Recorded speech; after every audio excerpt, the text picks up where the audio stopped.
Hello everybody. It's the last weekend before Christmas. So I thought we'd have a really nice story. It's a bit different. It's a poem. And I thought, well, that makes a nice special arrangement, doesn't it, for Christmas? So this story is called One Night on Earth. It's actually written by somebody called Leanne Kilpatrick. Leanne Kilpatrick. Wow. One night on earth.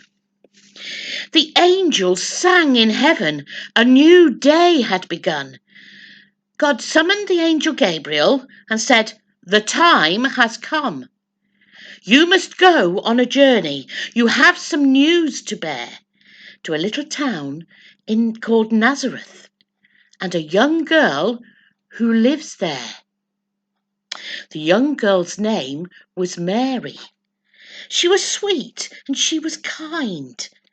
In fact, the sweetest, kindest girl that God could hope to find. When Mary saw the angel, she stopped and stared with fear. But smiling gently, Gabriel said, "There is a reason I am here." "Peace be with you, Mary. Don't look on me with fright. The Lord your God has blessed you. This is a joyous night. You are to have a baby. And the glorious news I bring is he won't be any child, but God's own son, a king. You are to call him Jesus, a name that means God saves. This is so much for one so young. You must be strong and brave." Mary said, "I can't have a baby. I don't see how I can. I'm yet to marry Joseph, a good and honest man." "Have faith," said the angel Gabriel. "God's Spirit rests in you." "I am his servant," Mary said, "and will do what he wants me to." That night, Joseph had a dream about Jesus being God's son, how he should care for the child, protect him, so that God's will be done. So Joseph married Mary, and when the baby was due, they were told they should go to Bethlehem. They had a lot of travelling to do. Mary got tired and weary. The road stretched on and on. "We're nearly there now," Joseph said. "My dear, we won't be long." As Bethlehem came into sight, she moaned in pain and cried, "Joseph, the baby's coming, and I'm so very tired." So Joseph banged on the door of an inn. "No room," the innkeeper said. "The baby is coming," cried Mary again. "Somebody must have a bed." The very next inn was full as well, so Joseph tried more. "Sorry, we're full," the innkeeper said, and went to close the door. But then he saw poor Mary. "I do have a stable," he said. "It's not great, but it's available, and the next best thing to a bed." The stable was full of cattle. The innkeeper showed them inside. "I'll take it," Joseph said quickly. This wasn't a time for pride. He herded the cows out of the way and made Mary a bed on the floor. And there she gave birth to the Son of God. He squealed and cried in the straw. Wrapping him up to keep him warm, Mary kissed his little head, then laid him down in a manger where the animals were fed. Joseph took care of Mary and smiled down at the little one. He welcomed Jesus to the world, and gave praise to God for his son. Wonderful. More joyful than she had ever been, Mary held Jesus tight. She gazed with love as she fed him and settled him down for the night. But the night was not yet over. The door was opened again. Mary could hear excited voices. Then in walked several men. She saw that the men were shepherds as they came in holding their crooks. They hurried to the manger and all crowded round to look. "Please excuse us," one said to Mary, "but this has been such a night. We were minding our business and our sheep, and then were blinded by this light." The light surrounded an angel. God's son had been born, he said, and he told us where we might find him, as he lay in a manger bed. We saw a host of angels who filled the sky to sing, "Praise to God and peace on earth." So we rushed to find the new king. They knelt and worshipped Jesus and knew they had been blessed. Then they left to go and spread the news, leaving mother and baby to rest. Joseph shut the stable door. They were tired and so ready for bed. He said good night to Mary and kissed Jesus on the head. How lovely is that? Far away in Jerusalem, a king called Herod heard the news. Some wise men had come to his kingdom in search of the king of the Jews. "I'm the king," thought Herod, "and the only one there'll be. If they find that child, I should have him killed. I'll have them bring him to me." So he told them to find the baby, but pretended he was glad, saying he wanted to worship him too. Inside, jealousy was driving him mad. The wise men hurried on their way and saw the brightest star. "It's the sign," they said. "Let's follow it. The baby can't be far." The star blazed down from the heavens, shining light on the stable door. Rushing inside, they found Jesus and got down on their knees in the straw. "We've travelled far," they said. "We had some gifts to bring, gold and frankincense and myrrh, to welcome the little king." Soon after, they said, "We must go home," and kissed the baby's head. They didn't return through Herod's land, but went another way instead. For on their way to Jesus, God had told them in a dream that Herod would hurt the baby and wasn't as good as he seemed. Alone in the silence and the dark, Mary gazed at her little boy. She knew he was a miracle, and he filled her with love and joy. She wondered how his life would be as they both lay down to rest. And as the mother of the Son of God, she promised to do her best. Wasn't that wonderful? What a lovely way to tell the story in a poem. Obviously it misses little bits out, but it's just a lovely, lovely way to tell what's a very, very special story.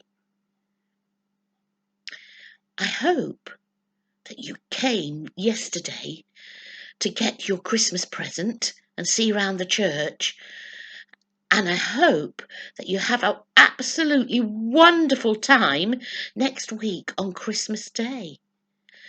There is going to be a puppet play for you on YouTube on Christmas Day.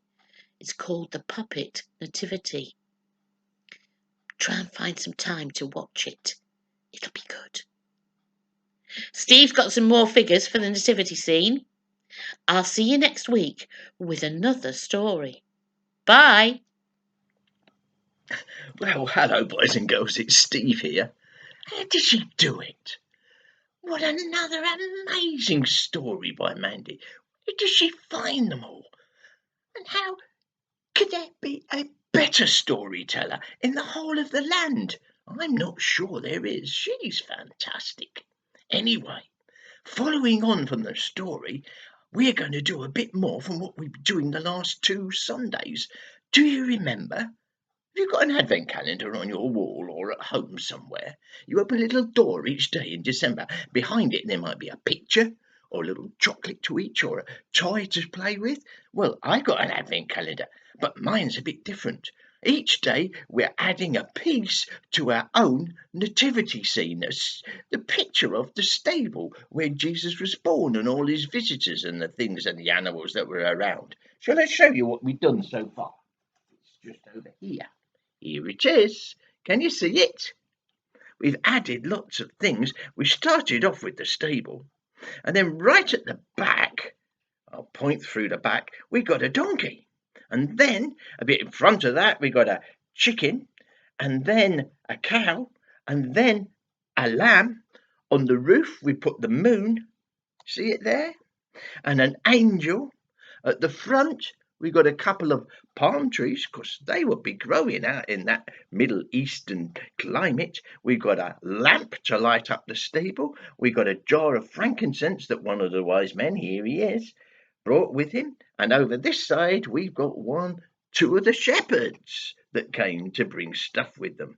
I wonder what we've got to add today. Today is the 14th, and we've got somebody else to add to our scene. I wonder who's still missing, who we haven't got yet. Can you think of anybody that needs to arrive yet to put them in this scene? Have you got it? Yes, it's Joseph. If you hang on just for a second, I'll put him into the scene and show you what he looks like. I've done it. Do you want to see? There he is. There's Joseph, right at the front there. Wow, fantastic. Now, I wonder what we've got next. Let me have a look. Oh, look. It's a little spotted calf, a baby cow. Wow, we're going to have a baby Jesus at some point. We got a baby cow as well. Let me find where he goes, and I'll put him in, and I'll show you. I've done it. Do you want to see where I put him? He's right at the front here. Do you see him? Just here. There's our cow. Wow. So that's December the 15th. I wonder who's next on the 16th. Let me have a look. I wasn't expecting this one. Can you see? Here he is. It's a rabbit. I wasn't expecting to see a rabbit in the stable, but I guess it would have been running around out there in the fields, so he could have crept into the stable. Bear with me, I'll find out where he goes. I'll pop him in and show you. I found where he goes, and I popped him in. Do you want to see? Here we go. Can you see him? Can you spot him? Actually, it's very hard to spot him. There we are. If I turn the angle round, do you see him there? Just between the lamb and the lamp.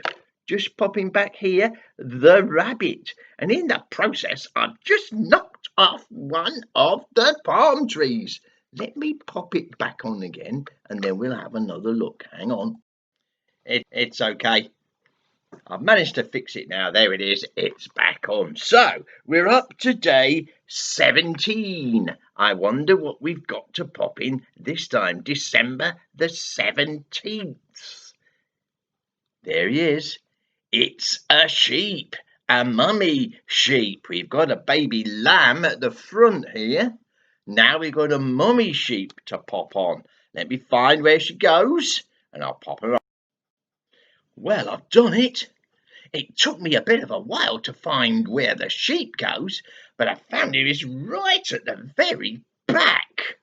Don't know if you can see. Let me pop it in. Do you see him just lurking there? We have the back there, behind the palm tree and the wise man, right in the corner back here. See him?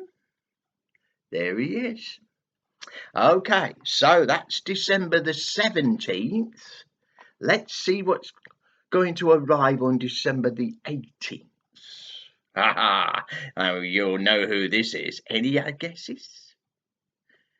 One of the wise men. Another of the wise men.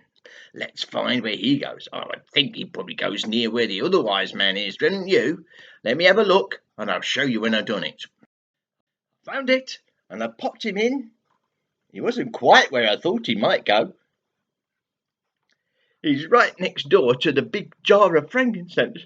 Do you see him there in his golden crown and his red and pink cloak? Fantastic. He looks great, doesn't he? Right at the very front. One of our wise men. So that brings us up to the 19th. Wonder what's next. I don't think you're going to guess this. I would never have guessed this either. But here it is. Who knows? It may have been brought. If it was, it must have been brought by the shepherds. Look, can you see what it is? It's a bowl of fruit. Yeah, oranges or something like that. And I think the shepherds must have brought that with them. What the wise men might have done. I'll find where it goes, pop it in and show you. That wasn't too difficult. I found where that one went pretty quickly. Do you want to see? Of course you do. Let me show you. Can you see it? There, I've turned it round a bit. There we are. It's there in the middle, right in front of where Joseph is. Maybe it's to give him a bite to eat, or Mary or something. Although Mary's not here yet, is she? We haven't put her in yet. Anyway, it's one more to add, and that's for the 20th. That's today, Sunday the 20th. Who or what have we got to add to our nativity scene today? Well, before we find out, I've just got to have a quick sip of my coffee. Hang on a minute. Oh, that's delicious. Okay, let's have a look. Oh, and you'll know who this is straight away, I reckon. Who's that? Yeah, it's Mary. We were only just talking about her, weren't we? Well, she's obviously got to be on there. I'm going to pop her on there. I expect she'll be near Joseph somewhere, and I will show you what it looks like. Do you want to see? I've done it. It's really coming on and taking shape, this nativity scene, isn't it? Let's have a look. Can you see where Mary is? Yeah, she's right there in the middle, quite rightly. Can see her all. So we've added lots of new things today. We've added a sheep and a baby cow, a calf, some fruit, a rabbit, a wise man, Joseph, and Mary herself. There's not a lot more to add. Can you think of anything else that we need to add to our scene during next week? Well, pop them all in and show them on Sunday the 27th. That's a week's time. It'll all be complete and you'll be able to see the finished article. So, this is Steve saying bye for now and have a fantastic week.